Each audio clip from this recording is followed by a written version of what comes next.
Evolise, la solution de gestion et de facturation pour les TPE-PME présente. Sud Radio, c'est bon à savoir. 6h48, Sud Radio, c'est bon à savoir. Depuis septembre dernier, les évaluations des EHPAD sont rendues publiques, consultables gratuitement sur le site internet de la Haute Autorité de Santé. Alors, faut-il se fier à cette notation? Question posée au président de l'ADPA, c'est l'association des directeurs d'EHPAD. Bonjour Pierre Roux.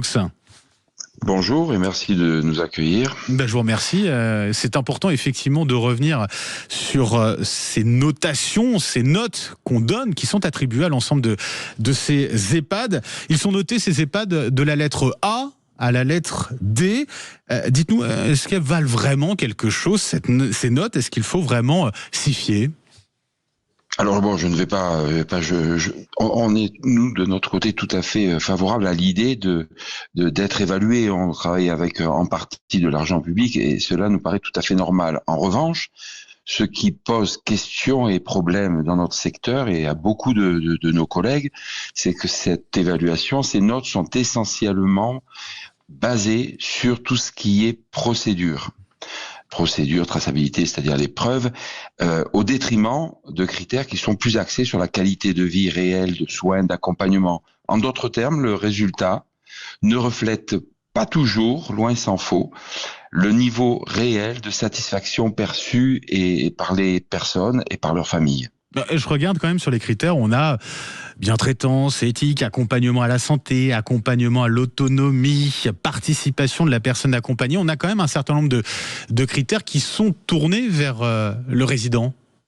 Oui, absolument. Mais il y a on est bien d'accord là-dessus, sauf que les critères, si vous voulez, sont soumis à une méthode qui fait que la preuve, la traçabilité, ce qu'on appelle un dispositif qualité, qui est quand même assez compliqué à expliquer là en 5 minutes, font que le pas est pris par l'aspect procédurier ou procédural, si vous voulez.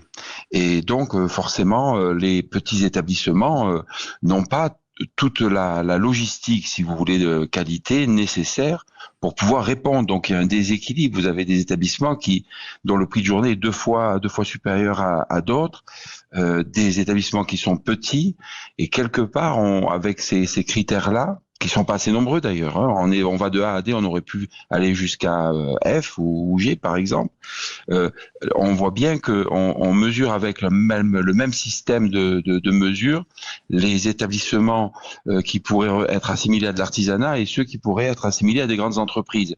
Donc ça n'est pas équitable. Moi j'ai des collègues qui ont des notes qui ont eu C ou B et qui en réalité sont plus satisfaisants que d'autres qui ont eu A et qui ont un prix de journée beaucoup plus élevé. Donc ça pose question. Ça veut dire que je me mets à la place d'un proche qui cherche un EHPAD justement pour ses parents, pour ses grands-parents. Ça veut dire que si je regarde le système de notation, si j'ai un EHPAD noté B, il n'est pas forcément pire qu'un EHPAD noté A. Pas forcément. Je pense qu'il faut aller visiter les établissements, connaître la réputation, voir ce qui s'y passe réellement, parce que quelque part le simple fait de ne pas cocher quelques cases d'ordre plus administratif font que vous pouvez rapidement tomber sur une note B, alors qu'en réalité les gens qui vivent là, et c'est l'essentiel, ils sont heureux. Si je vous suis bien, Pierre Roux, ça veut dire que finalement, c'est un système de notation qui a plutôt tendance à favoriser les grosses structures, les gros établissements? Évidemment, oui.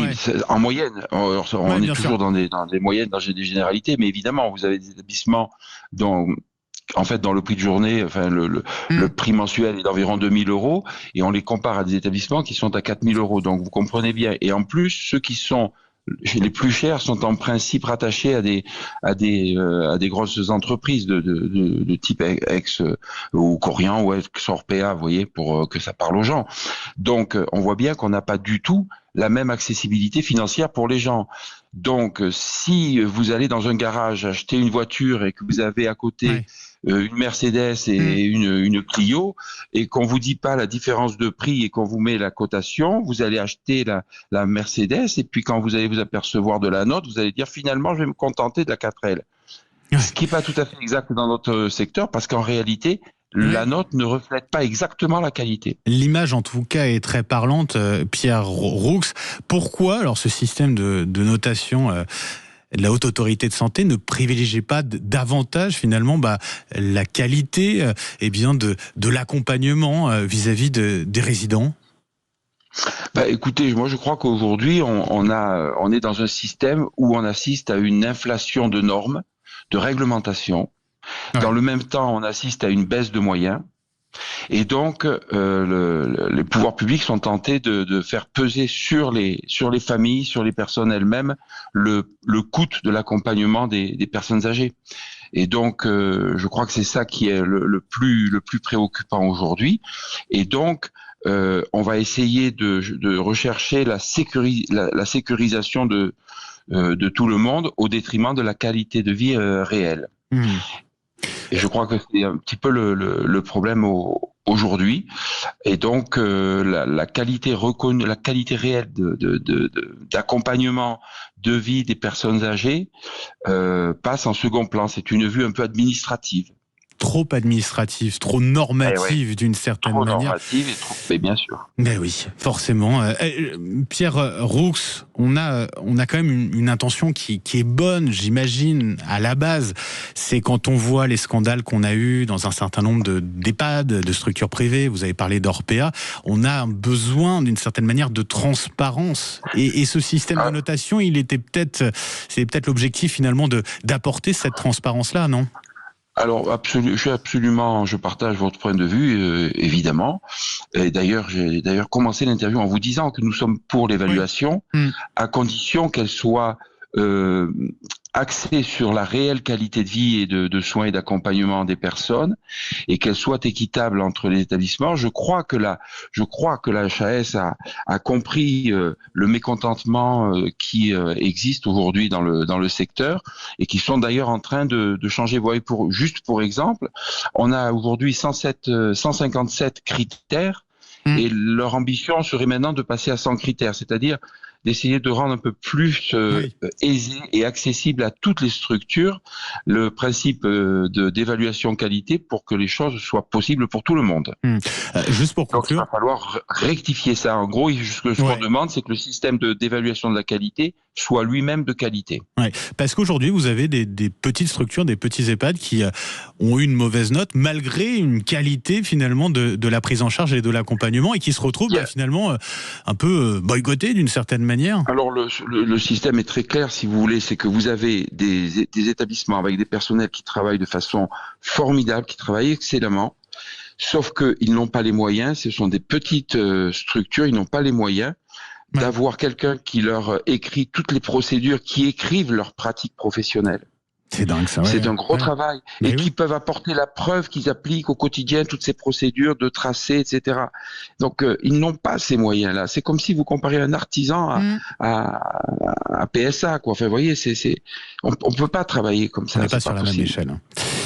Effectivement, merci beaucoup. Merci Pierre Roux d'avoir été avec nous ce matin sur Sud Radio pour nous apporter toutes ces précisions. Je rappelle que vous êtes le président de l'ADPA, l'association des directeurs d'EHPAD, et merci donc d'avoir accepté de revenir sur ce système de notation donc des EHPAD, de la lettre A à la lettre D, consultables. Elles ont été rendues publiques. C'est le site de la Haute Autorité de Santé sur lequel on peut découvrir ces notes-là, mais avec toutes les limites que nous a expliqué à l'instant Pierre Roux, et je le remercie. Bonne journée sur Sud Radio, il est 6h57, on revient dans un instant avec le journal notamment à suivre à 7h.